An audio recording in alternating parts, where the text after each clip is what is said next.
आज हिवाळी अधिवेशनाचा तिसरा दिवस आहे आणि याच अनुषंगाने आपल्यासोबत बोलण्यासाठी भाजप आमदार शंकर जगताप आहे. आपण त्यांच्याशी बातचीत करूया.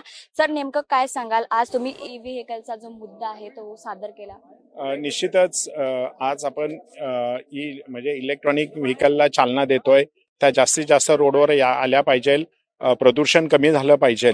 या दृष्टीने महाराष्ट्र शासन असेल किंवा भारत सरकार हे प्रोत्साहन देत असताना आणि कायदा करून पण त्या ई व्हेकलला टोल माफी होत नव्हती, हे जेव्हा आमच्या निदर्शनास आलं तर त्याच्या विरुद्ध आवाज उठवण्यासाठी आज मी विधानसभेमध्ये प्रश्न मांडला होता आणि त्या प्रश्नाला सकारात्मक उत्तर हे माननीय नगरविकास मंत्री यांनी दिलं.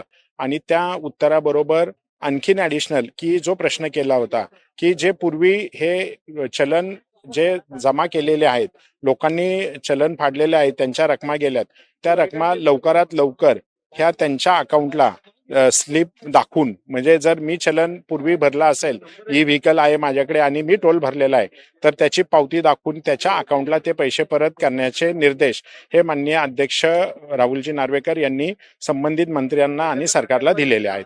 त्याच्यामुळे याच्या अगोदर ई व्हेकलवाल्यांनी ज्यांनी चलन भरला असेल, टोल भरला असेल, त्यांना परत मिळेल आणि या पुढील काळामध्ये कुणालाही टोल भरावा लागणार नसणार. तर आपण बघू शकतो हल्ली पुण्यामध्ये ज्या गाड्या आहेत त्या अवैध प्रकारच्या असतात. म्हणजे आपण बघू शकतो की नंबर वगैरे असतात त्यावर दिसत नाही. यावर काय बोलाल? निश्चितच सिक्युरिटी ऍक्टच्या खाली आपण ज्या काही आता नवीन नंबर प्लेट हे केंद्र शासनाने निर्देशित करून दिलेले आहेत, त्याचं इम्प्लिमेशन आता चालू आहे आणि लवकरच 100% काम हे पूर्ण होईल. आणि त्याच्यानंतर हे जे काही खोट्या नंबर प्लेट लावणे असेल किंवा वाहनांची चोरी असेल किंवा इतर गैरप्रकार असेल, यातला निश्चितच आळा बसला जाईल. तर पिंपरी चिंचवड शहरातील आपण बघू शकतो एक स्फोट झाला होता. त्या अनुषंगाने तेथील दुर्घटनेतील कामगारांना काही मदत मिळाली आहे का कंपनीकडून?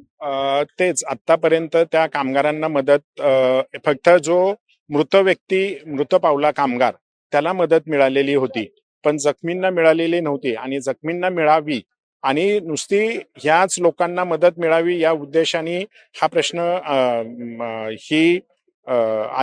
मी प्रश्न उपस्थित केला नव्हता. तर कामगारांची संरक्षण, कामगारांचं रक्षण या पुढील काळामध्ये पण झालं पाहिजे, याच्यासाठी कडक कायदे हे शासनाने करावेत आणि ते निर्देश हे कामगार मंत्री माननीय आकाशजी फुंडकर यांनी दिलेले आहेत.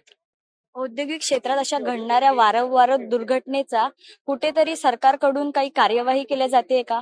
हो, निश्चितच. आता जर आपण पाहिलं तर पिंपरी चिंचवडमध्ये अशा वेळोवेळी किंवा जिथे जिथे इंडस्ट्रीयल भाग आहे तिथं वेळोवेळी ह्या घटना घडतच असतात आणि अशा वेळेस त्या कंपन्यांवर कडक कारवाई ही शासनाच्या माध्यमातून होतच असते. सेफ्टी ऑडिट असलेल्या कंपन्यांना शासन मदत करणार का?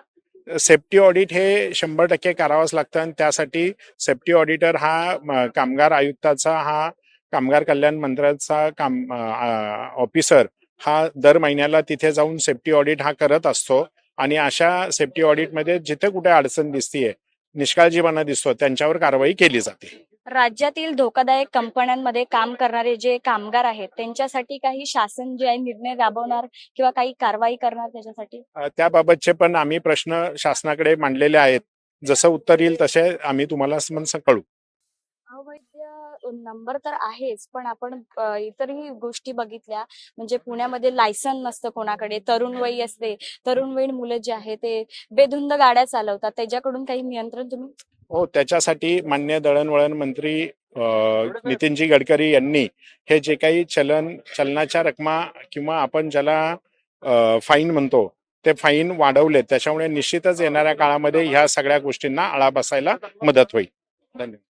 खूप खूप धन्यवाद सर दिलेल्या माहितीसाठी. कॅमेरामॅन शिवाजी काळे सोबत मी साक्षी यादव, टॉप न्यूज मराठीसाठी, नागपूर. तुमची car, electric panel, data server आगीपासून सुरक्षित आहे का? नाही? मग आजच बसवा F protect temperature activated fire suppression device. यामध्ये आहे eco friendly non toxic pressurised liquid, जे आग लागल्यास क्षणार्धात ऍक्टिव्हेट होऊन आगीवरती मिळवते नियंत्रण. बसवण्यास अतिशय सोपे आणि सुटसुटीत टेकालिपचे एक दर्जेदार उत्पादन एफ प्रोटेक्ट.